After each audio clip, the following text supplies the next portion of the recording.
นอบน้อมอย่างพระติรัตนเกลียวเจ้าตั้งสามประการอันหมายมีพระพุทธพระธรรมพระสงฆ์อันเป็นสรณะตีเปิ่งที่เคารพนับถืออันสูงสุดในชีวิตกราบคารวะแห่งชาติและสังคมคลื่นเพื่อการศึกษาพระพุทธศาสนาและวัฒนธรรมตลอดจนวิทยุคลื่นสีขาวเพื่อเจ้าประชาส่งสัญญาณออกอากาศที่วัดฝ่ายหินตำบลสุเทพอำเภอเมืองจังหวัดเชียงใหม่สถานีวิทยุวัดหนองกายตำบลสันปะยางอำเภอแม่แตงจังหวัดเชียงใหม่สถานีวิทยุ CM77 วิทยุอินเทอร์เน็ตล้านนาสถานีวิทยุเวียงป่าเป้าเรดิโอสถานีวิทยุแดนดินถิ่นล้านนาอำเภอสันปะตองสถานีวิทยุมนเสียงธรรมอำเภอแม่แจ่มสถานีวิทยุชุมชนคนเมืองลี้อำเภอลี้สถานีวิทยุชุมชนคนนาน้อยจังหวัดน่านสถานีวิทยุสี่คำเรดิโออำเภอเวียงสาจังหวัดน่านสถานีวิทยุเสียงใสเรดิโออำเภอตาวังผาจังหวัดน่านสถานีวิทยุเสียงธรรมจากวัดจันทร์อำเภอกัลยาณิวัฒนาตลอดจนสถานีวิทยุชุมชนเสียงตามสายหอกระจายข่าวพร้อมกับเจริญสุขเจริญปอนญาติโยมที่ติดตามตั้งสถานีวิทยุวัดห้วยตองซักอำเภอจอมตองจังหวัดเชียงใหม่ทุกสถานีพร้อมกันนี้เจริญปอนญาติโยมที่ติดตามรับฟังต่างเฟซบุ๊กเฟซไลฟ์ต่างเว็บไซต์ต่างๆเพราะว่าจะเป็นเฟซบุ๊กของวัดวังสิงคำเฟซบุ๊กของธรรมะ104ธรรมะใครเครียดเฟซบุ๊กวัดฝ่ายหินเฟซบุ๊กของวัดศรีรัตนมงคลลองยาวแล้วก็หลายๆเฟซบุ๊กเนอะของญาติธรรมที่ได้สดับรับฟังเสียงธรรมในยามเจ้า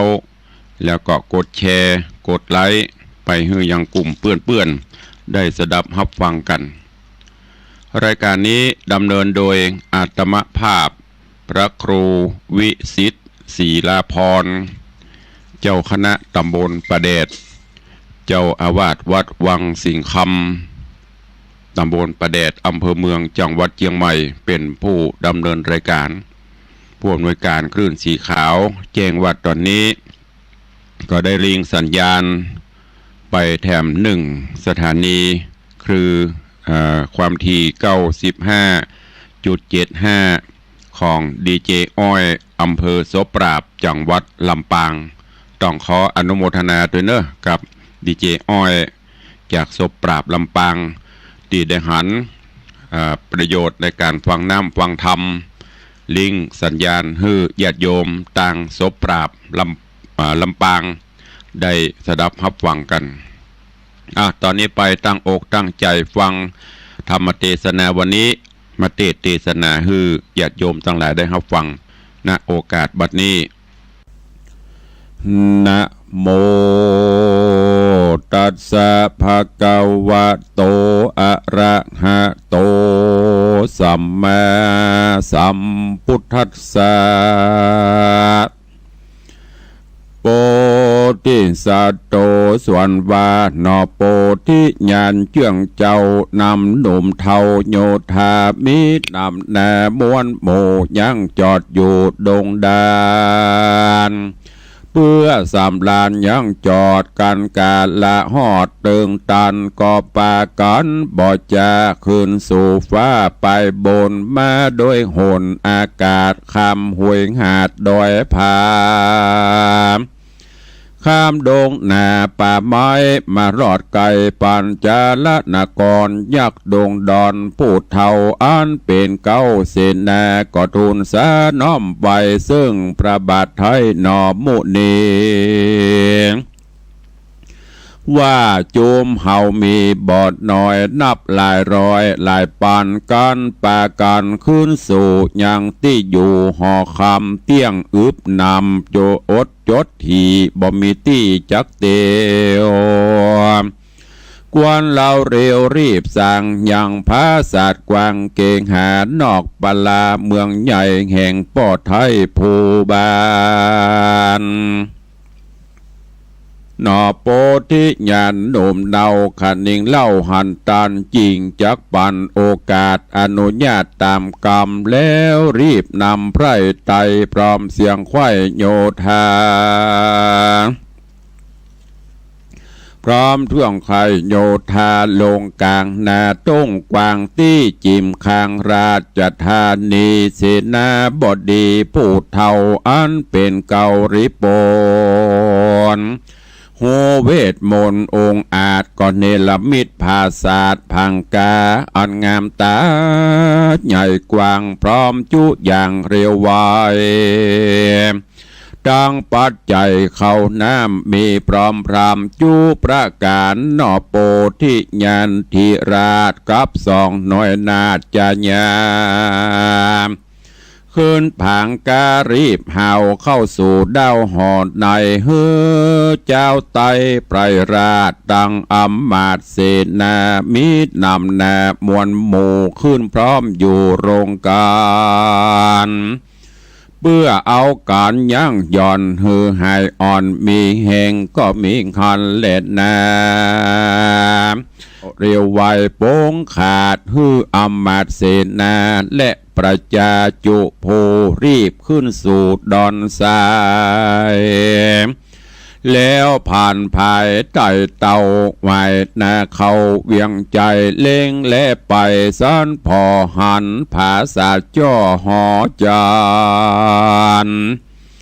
ราชมีวันวะว่องอยู่กลางต้องแดนนาโดโฮงามตากว้างใหญ่พงสร้างใหม่ไปโลนจังสามคนพี่น้องยินกลิ่งของสังกาจิ้งจักจะถามข่าวซึ่งเท่ายิงใจอ่านยืนใหญ่ต่างไต่เขาก็ไว้ทูลสาไขขีญาบอกกล่าวหือหูข่าวตามมีเจ้าผู้มีผู้ปี้หูแจ้งทีอาการมีใจบานชื่นจอยว่าน้องสุดซอยเรารามีเตจามากกว่างภายบ่อ่างเตรียมตันแล้วภายพันฟังเฝ้าเข้าสู่ดาวปุรียะธาและมีแย้มใดดังอันตะตาในกาดละนอนใสเต่ายศใหญ่นอโปธิญาณ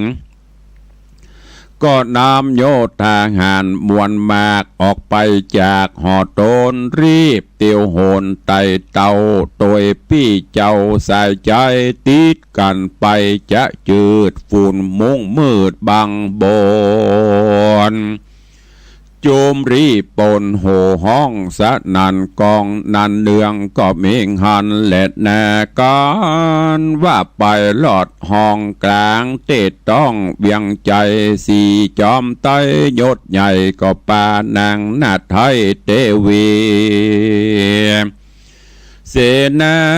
บดีผู้เท่าอมาตย์เก่าต่างตาและประจามวลหมู่ขึ้นไปสู่โรงการแล้วปากันกลมเกลาไว้เต้าเจ้าปิตาคือพญาจุลนีราชและนางนาถปทุมมาราชมันดายศใหญ่แล้วน้อมไว้จะทำด้วยกรรมงามที่ถอยมีบ่อน้อยหลายประการสองผู้บานเจื่องเจ้าหันลูกเต่าสายตาปอกขึ้นมามวลหมู่นั่งพร้อมอยู่จอมกันอกเป็นควันเอาห้อนตั้งแต่ก่อนเมินมา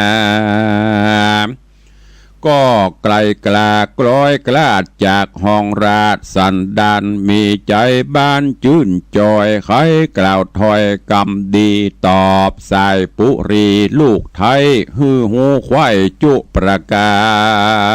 รแล้วจะหวานต้านต่อถามลูกนอนาสีโบตาเจ้าจ้างก็กล่าวอ้างไข่ปานล่ำดับกันแต่เก่าตราบต่อเต้าถึงไปโดยปริยายหลายแหล่บ่เว้นแว่บทได้จอมไต้ป้อเจ้าและแม่ที่ไวเตวีได้หูดีแจ้งทีบอบมีตีสงสัยก็มิหันและนาการรายตีมาหอดเต้าเจ้ายอดจุลนีอาจยามีโป้งขาดฮืออำมาเสนาและพระจามวลหมู่กาอันอยู่เวียงใจเล่นตามใจจุสิงมหรสพยิ่งหลายประการเฮโยทากหันต่างดาวใจได้จื่นยาวเจยบ้านต่างสำลานม่วนเล่นบอดได้เว้นยิงใจกองลายเปี้ยผาดตั้งดังขนาดเนืองนันเปื้ออุ่นงานสีเจ้าอันปอกเต้าคืนมา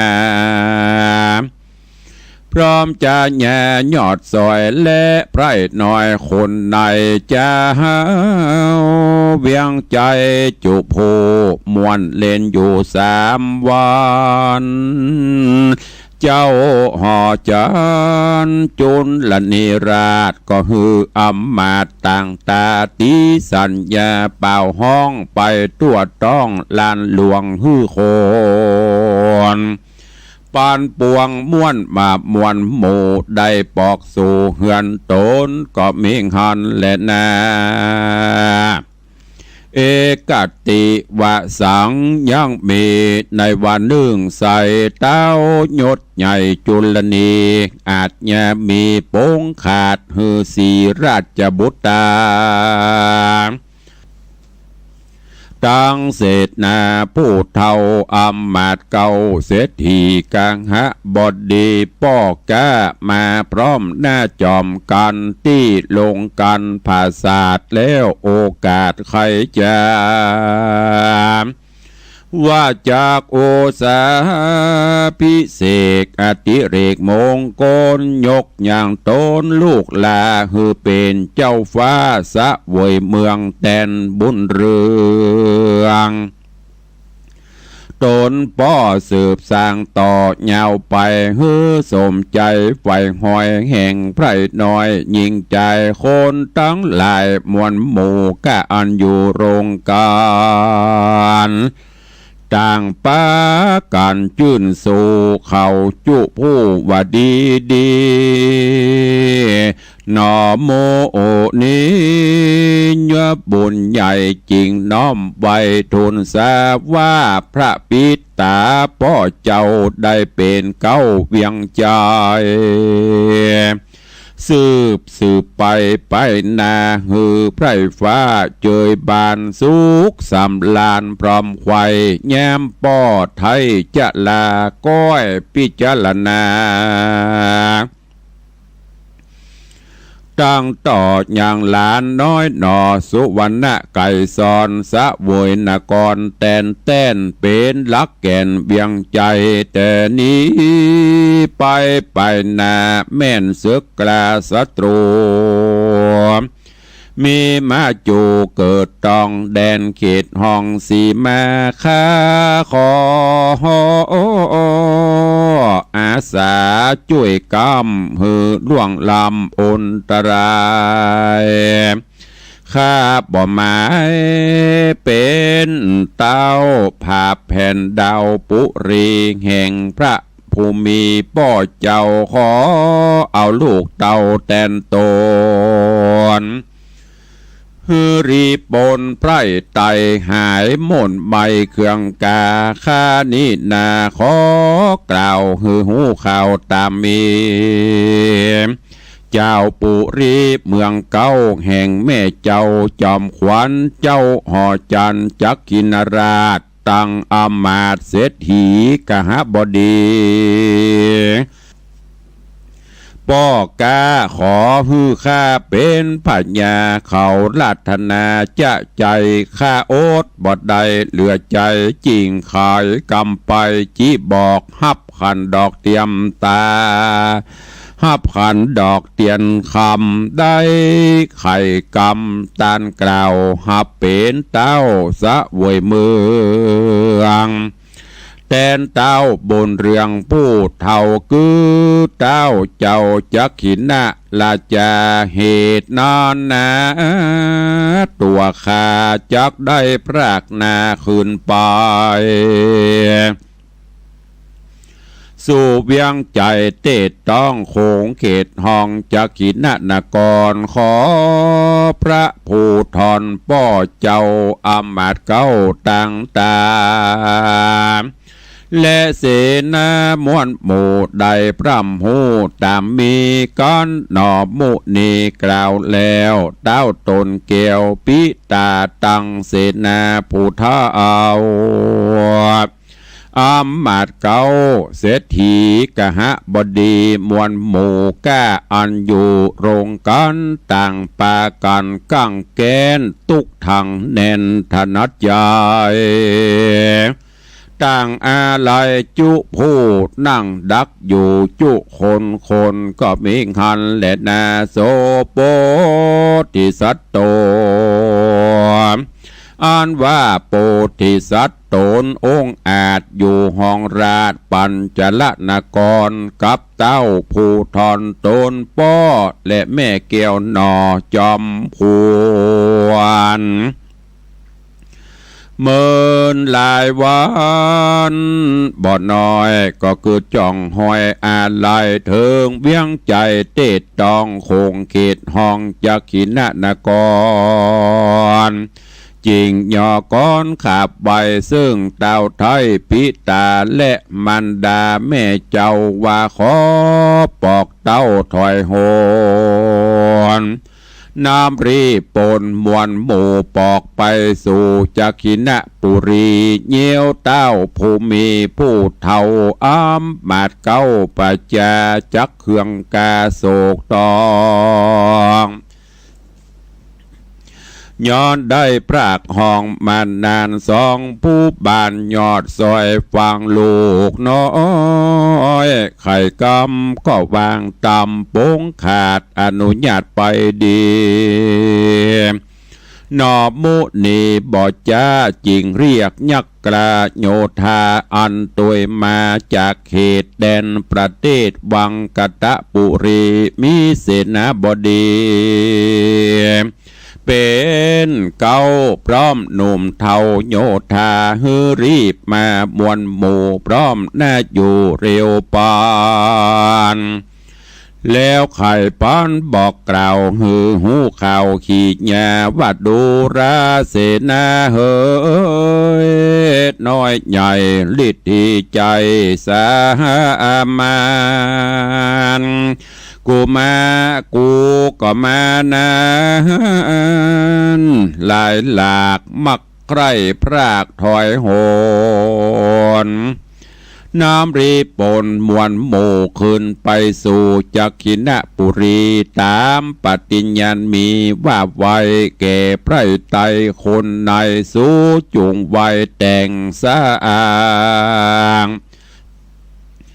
ยังต่างกวางปอตามีแปดว่าเป็นขนาดหือสะอาดเพียงดีแต่ปุรีนีเล่าตลับต่อเต้าจักขินนกรผ่านดงดอนป่าไม้ลัดดอยใหญ่หินผาเป็นมักกาต่างโลงอย่างฮือโกงแดนดายเสนาในโพฉลาดจริงขึ้นอากาศเวหา ไปปาลาเตต้องแดนเขตห้องจักขินะนกรพอดงดอนป่าไม้เอาซื้อไว้เป็นไม้เฮือเศษนาหลายพร้อมควายแปลงต่างไตตามกรรมเศษนานำน้อยใหญ่ฟังเต้าไทยไข่จาข้าวโซมนัดสาจื่นโซรีบฟังฟาวเดียวปันเขาป้ากันแต่งสร้างยังดังกว้างงามดีตามหนอบมุนีแต่งใจเสียงเมียนควายเร็วไวก็มิงหันและนาตามัดทางปะกาเส้นโตสัทธาอาหาสัทธาสัพปัญญูยอดซอยหันบาทถอยบาลีโบสหลังมีไปแจ้งพระจิงแสงเตสนาว่าสัพเพเตยัคคะโยธาอิทิมันโตดังนี้เป็นตนภิกขเวดูราภิกขุสงฆ์ตนทะรงสินใสบ่อเศร้าเจือโคตรเงาอริยสาวกาอันว่ายักขะโยธาป่าไม้ฤทธิใจ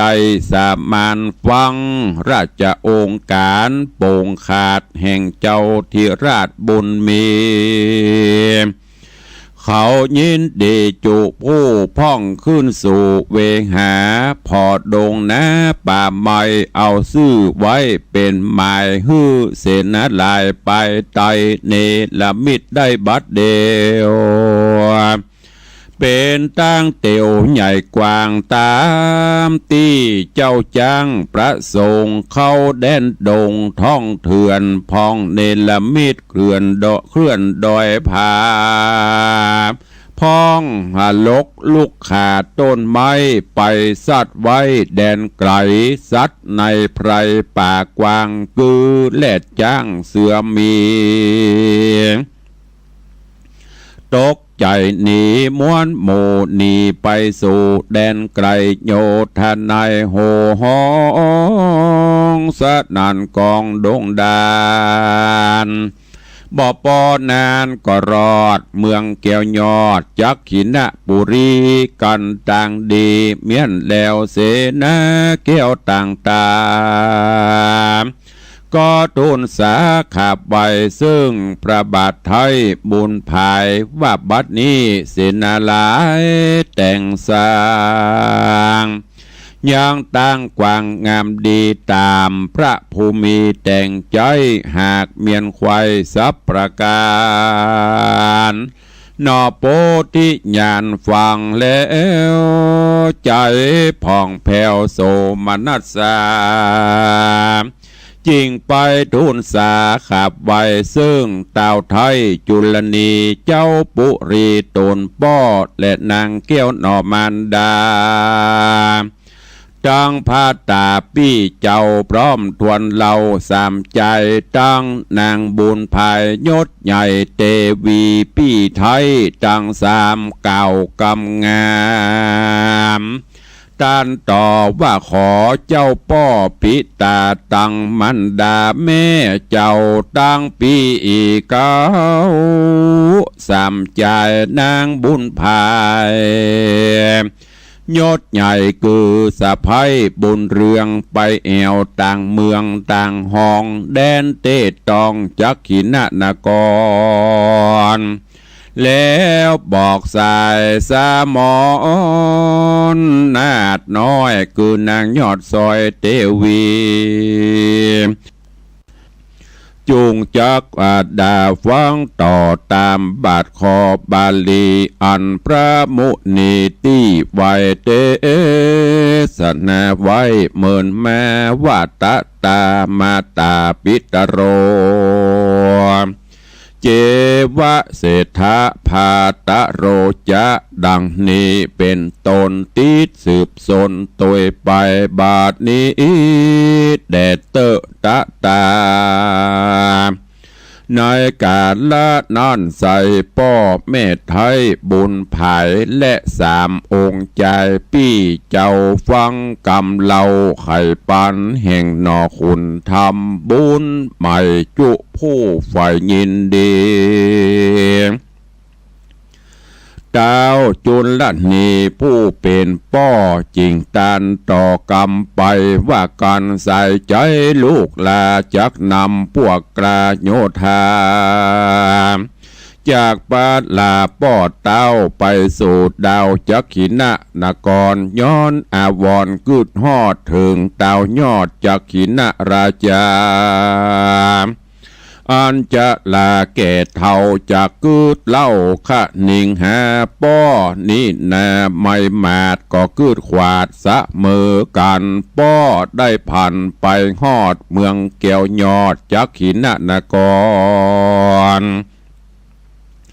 หันแต่สายสะหมอนแม่เจ้าคือนางนอดเนาปทุมมาบ่หันส่องขาป้อแม่ป้อกึดแผ่ขะนิ่งมาว่าจากผ่านภายไปไวซึ่งเต้าไทยบุญเรืองป้อเป็นเคยเมืองแต่ใส่บอกเอ้ยได้แลหันยังเจ้าหอจันทิราชป้อนางนาฏจญาป้อจากยกโยธาหนุ่มเทาไปจอมเจ้าบุญมีกันเต้าจุรณีกล่าวแล้วนางนอกแก้วปทุมมาก็ไขวาจาต้านกล่าวว่าแม่พรากเต้าเมืองมายามปาดลาใหญ่กว้างเป็นบ้านห่างเมืองไวสัตว์คนตายเสียงควายย้อนหุงใหญ่ปาลาบาดีนะลูกน้อยได้กล่าวถ้อยไข่ปานว่าได้ไปหันเมืองกว้างอันห่างร่างมองเงาตนคิงเหล่าบุญใหญ่จี้นิ้วใส่พระพายก็ผ่านภายไปนาผ่านดันป่าเขาเขียวบ่รีบเร็วด่วนแหวบ่ฟังเฝ้าสันกลางโยธาเรื่องลายแหล่นับบ่เป้นำนาจุงรีบดาฮือแล้วเพื่อฮับแขกแก้วแดนไกลเฮือเสนาในมวลหมู่มาพร้อมอยู่อย่าเร็วปันกูจักพันใหญ่ปรากออกไปจากเวียงใจเพื่อจักไปลบเพื่อจักไปฮับตอนอย่างหลานน้อยอ่อนบุญนาและที่ดาหนอดเนาตังเต้าเจ้าจุลนีการเจ้าปุรีสั่งแล้วอำมาตย์เกี่ยวต่างตาก็สัญญากล่องใจฮือหูควายเวียงใจจุมคนในอำมาตย์พรามณจาตเศรษฐีเจ้าปุรีน้อยใหญ่หูแจ้งควายสัญญาต่างโสมนัสสายื่นสู่บ่เวนกู้ยิงใจรีบคงควายแต่งไว้ ตามอาจญาไทยจุประการก็มีหอนและนาตามาทางปากาเสนโตสัทธาอาหะสัทธาสัพปัญญูตนสักสวัสหันบทบาทไปหลังอัฏฐยังไปแจงพระจิงแสงเตสนาวาสัพเพนาคะละวาสิโนนาการังอลังกะลิตวาดังนี้เป็นตนภิกขเวดุราภิกขุตังลาหายอันเป็นสายอริยะเจ้าทุกคำเจ้าภาวนาส่วนเจ้าปาราตัวดาวหูแจ้งข่าวความใดเขามีใจจื่นจ้อยตั้งใหญ่น้อยยิ่งใจ รีบโคงควายแต่งไว้ตามเต่าไทยโป่งปันคือป้ากันโตกแต่งควายจุแห่งเกหาตามมักกากองกาดกล้วยอ้อยหยาดใหญ่ปากตุงใจจอดหน่อยพอเป็นถอยเป็นสายข่าวแดงลายย้ายหยาดลมปัดวัดไปมาเขาเล่งดาแต่งตกแต่งพอจุแห่งดูงามคนลายลาอดเอากองหันเจ้าหนอผู้บานตั้งโภชนะอาหารหลายสิ่งของหวานยิ่งหลายอันเขาป้ากันแต่งไว้มีพร้อมไข่นำนาแล้วโยธาหนุ่มเทาอมาตเก้าเตรียมใจจุมคนในนักปราชญ์พรหมณจารย์เศรษฐีกหบดีป้อกาบอดใดอย่าจะเลี้ยวปานเขาป้ากันมวลหมู่มาพร้อมอยู่เร็วไวเจ้าห่อใจจักกินราชหันอำมาตย์โยธาป้ากันมาพร้อมแล้วก็กราดเกลี้ยวภายผ่านจากหอจันปราสาทพร้อมนางนาฏเดวีขี่จังดีตัวผาเสดลักษณะเลิศมงคลน้ำรีปนมวลมากออกไปจากเวียงใจเพื่อจักไปฮับต้อนอย่างหลานน้อยอ่อนผู้บานก็มิงหันและนาโพธิสัตว์โตโหส่วนว่าโพธิสัตว์ตนบุญใหญ่คือเจ้าหนอไทยนันทกุมารหัวว่าเต้าโพบานจักขินราชยกอำมาตย์โยธามีนำนามวลโมมาจักมาสู่แดนตนนอตัดสะปนหนุ่มเดาก็หือยักเท่าดงรีคือเสนาบดียศใหญ่จบแจงไข่มนยันรีบเรียวปันไววาดเนลมิตรภาศาสพังกาจังเกกหาหลายแหล่เต็มจุแง่สถานฮือโยธาหารมวลหมู่ได้จอดอยู่เศร้าซาและเปื้อฮือพญาจักขินราชตั้งอำมาตย์คนนายอันเตียวตั้งไก่มาหอดได้ยังจอดเย็นใจยักดงไพรผู้เท่าอันเป็นเก้าเสนาก็สวาดกาถา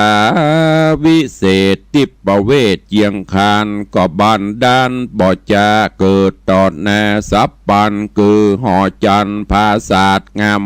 วาดต่อตาจังเกกหาพร้อมน้อยใหญ่เกิดพร้อมไข่บัดเดียวก็มิงหันและนาการเศรษนาบดีผู้ใหญ่เนลามิตรควายจุปาการนอโปที่ญาณโยดยาวก็ฮือปอดเต้าปิตากับมันดาแม่เจ้าตังปี้เก้าสามใจตังขีนางคิงภายสะภัยสองนาไทยเตวีและสองสะดีลูกเต่า33เจ้ารวมกันรีภายผันย้ายบาทคืนภาศาสพังกาจังเสนาผู้เท่าอำมาตย์เก้าคนในฮือขึ้นไปมวลหมู่พร้อมนาอยู่โรงการแล้วก็ปั่นโป่งขาดฮืออำมาตย์เตรียมใจว่ากันเจ้าห่อใจผู้เท่าคือเต้าเจ้าจักขินราชายกเศษนาน้อยใหญ่มารอดไกลห่อใจ จุงเร็วไหวน้อมไหวขอเต้าไทยผู้บานนำโยธาหารมวลหมู่ขึ้นมาสู่โรงการนอขุนท่านกล่าวแล้วอำมาตย์เกี่ยวต่างตาก็รีบราญายบาดจากภาษาบัดเดียวแล้วรีบเร็วบ่จ้าไปอยู่ทากองตางอันเจ้าห่อขวางจากกินราชจากจักยัวลิญาติมาจูก็มิงหันแลนาส่วนพระญาจักกินราชเจ้าภาษาจักกินปุรีกับเสนาบดีผู้เฒ่าอำมาตย์เก้าต่างตาสักละโยธาน้อยใหญ่กันมารอดไกลแดนเมืองเต้าบุญเรืองแลพอหันภาษาจ้อห่อใจรัศมีใสว่าว่องวันนะส่องต่อตาตั้งเกกหาน้อยใหญ่ตั้งเวทตั้งใหญ่ควายนำนายินสั่งกาบอดน้อยกืดข้าคอยในใจว่าเป็นคนใดองค์อาจมาสร้างภาษาพังกา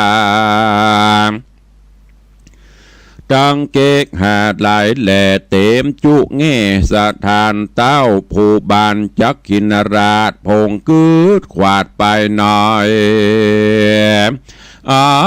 มาเตรียมจะ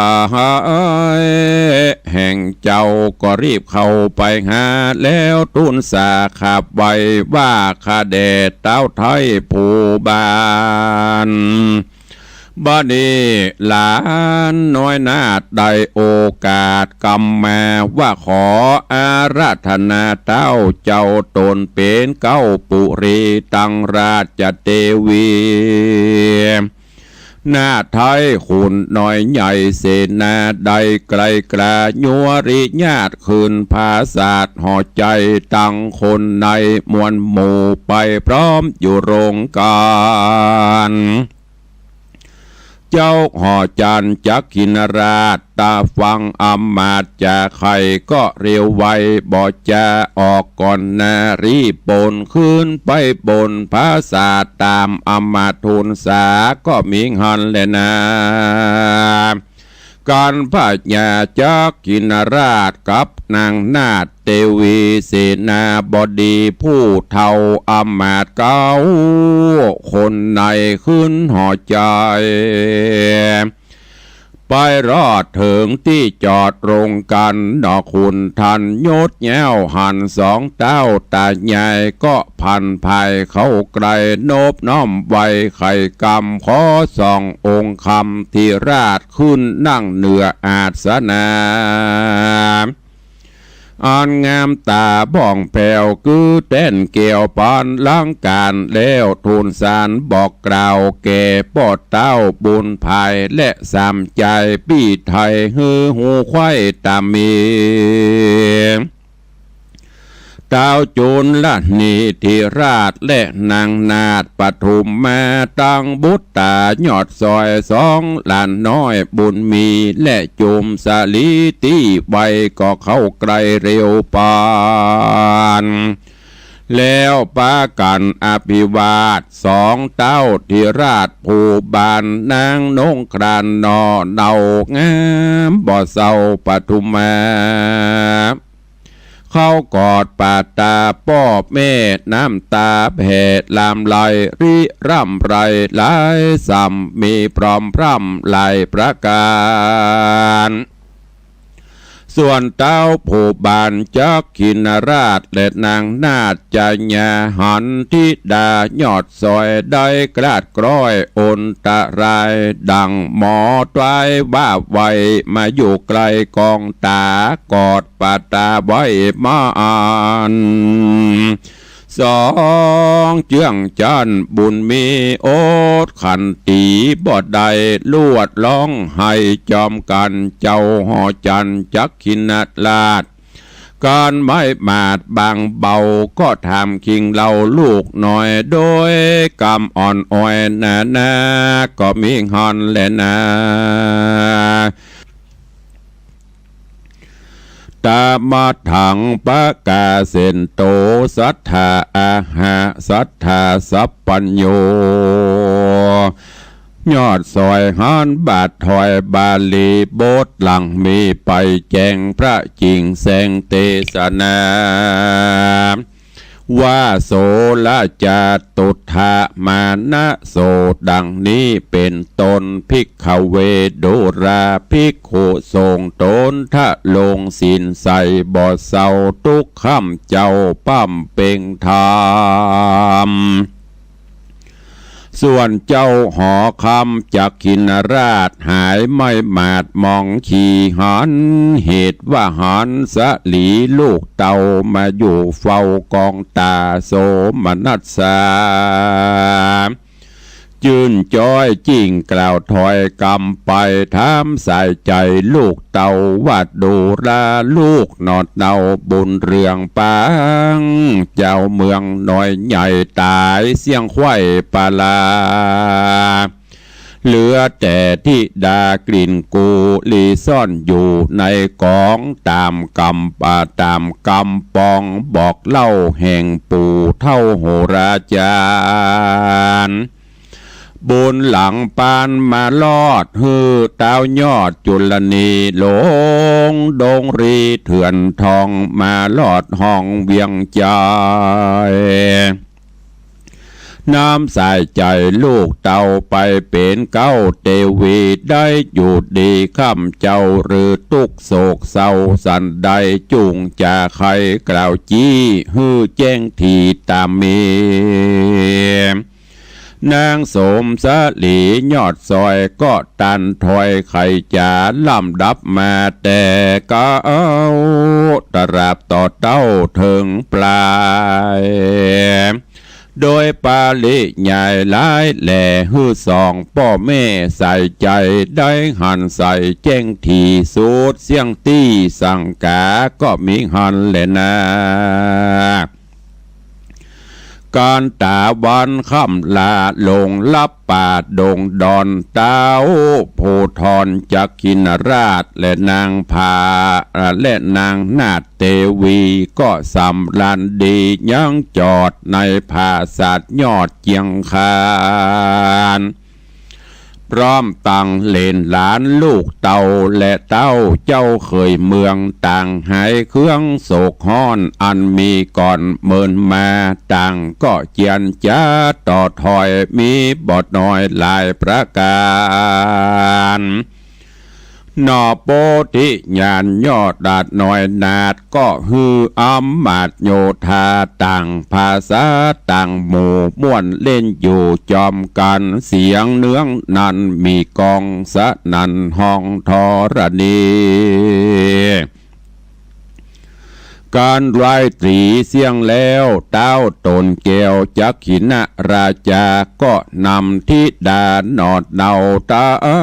งเต้าเจ้าเคยเมืองหลานบุญเรืองยอดซอยเล่นหลานอ่อนน้อยส่องสะลี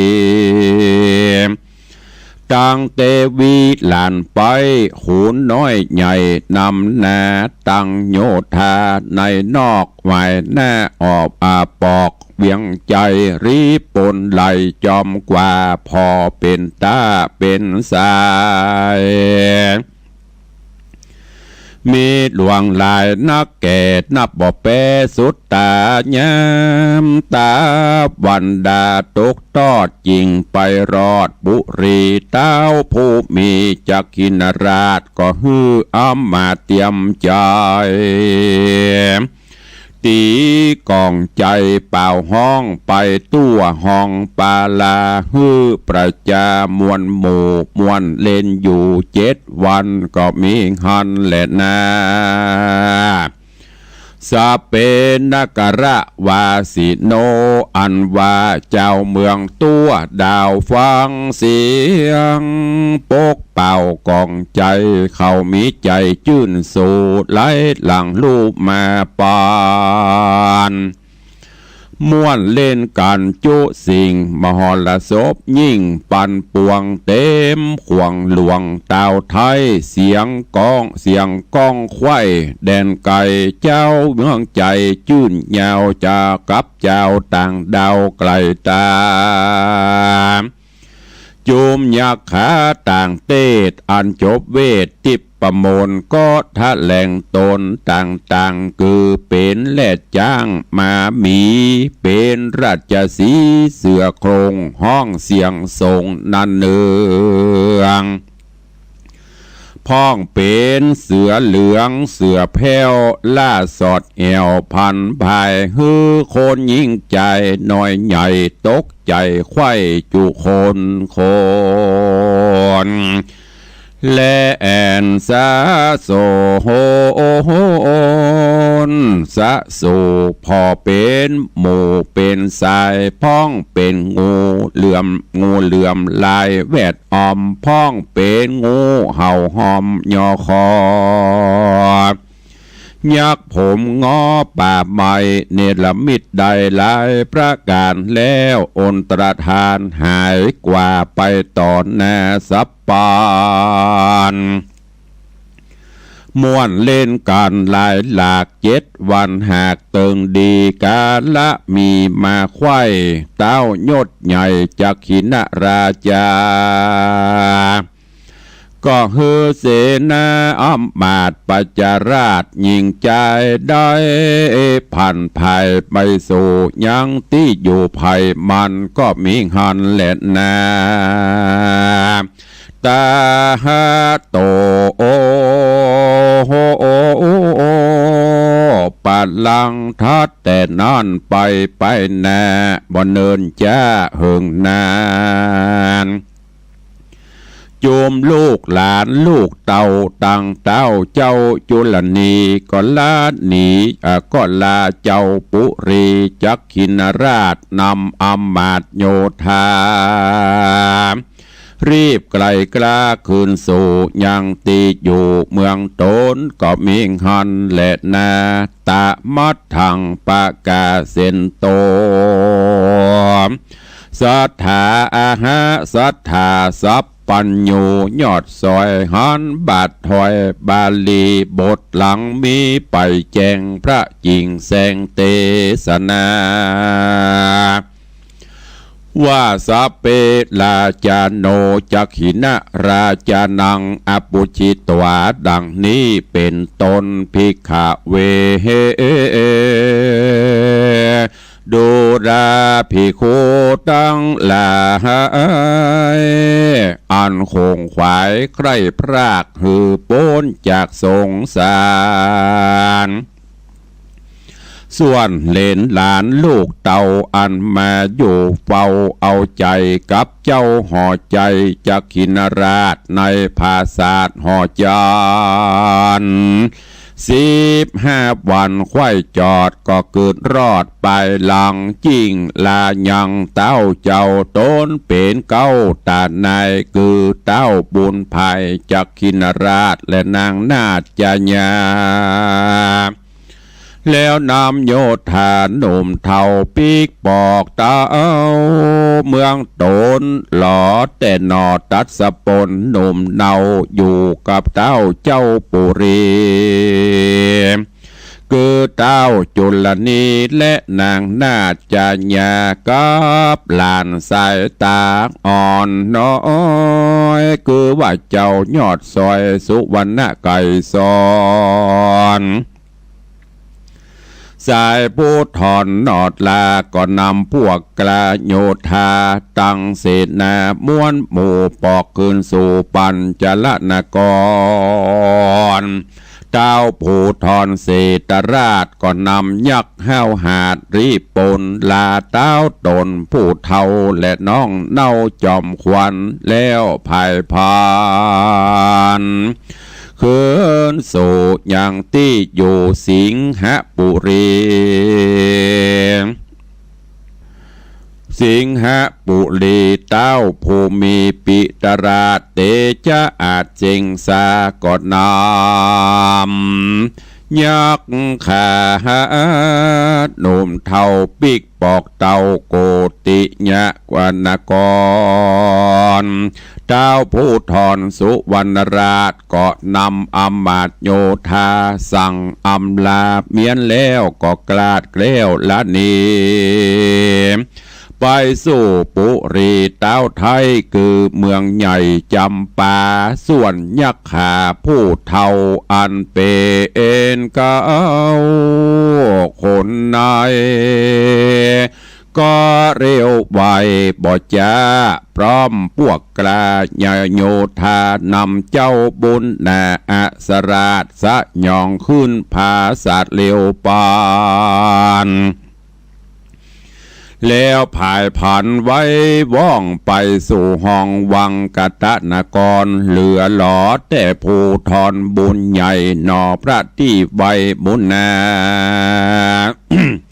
กับสองขายอดซอยคือนางนาดน้อยปทุมะไก่สอนและสายสมอนนอดเดางามบ่อเศร้าอาสะมาลา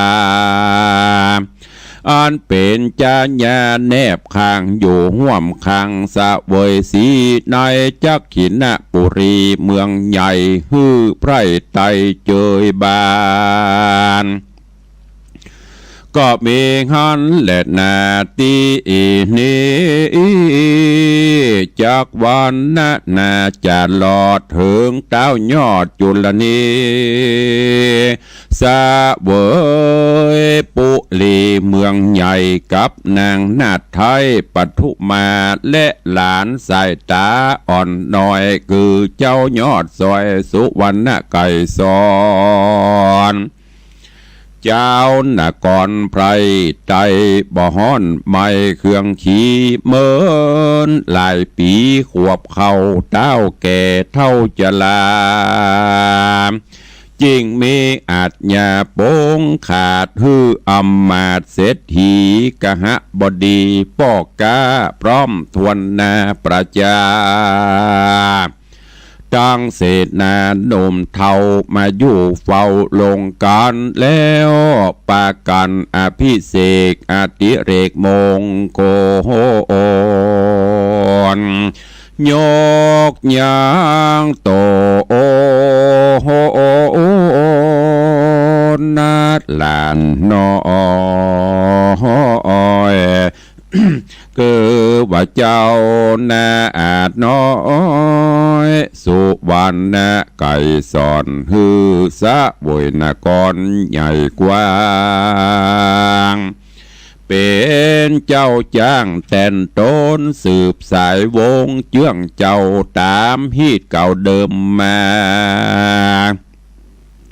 ฮือประจาไพร่ราชตั้งอำมาตย์คนในสุขบานใจเมื่อซ้อยบ่ตำก้อยเครื่องกา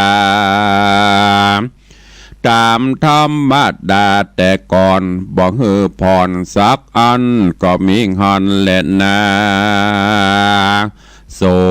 ลาจาอันว่าพญาสุวรรณไก่สอนราชอยู่ภาษาสะเวยสีเป็นเจ้าปุรีแตนปูก็ตั้งอยู่ตามธรรมบ่มัวดำมืดเศร้าบ่ละฮีดเก่ากองเมืองบ่หูเครื่องโคดกลาบ่ค่ำคาราวีปฏิบัติดีข้ามเจ้าปฏิบัติดีข้ามเจ้าตามเต้าปู่เจ้าสอนปานเป็นนิรันดร์จะใจจุมไพร่ไตเจยบาน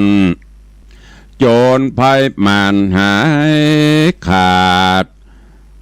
จุมอุบาทหายโหนจุมลีปนหนุ่มเทาอำมาตย์เก้าคนในเจ้าเวียงใจนายนอกผับดาวขอกสีมาพ พับดาวขอกสีมาบ่เขืองแก้ห้อนใหม่สุกบาใจสุกบานไข่ยิงใจลูกไม้ลายเลือนแหล่มีจุแง่ถมทองสัพพะของกินใจ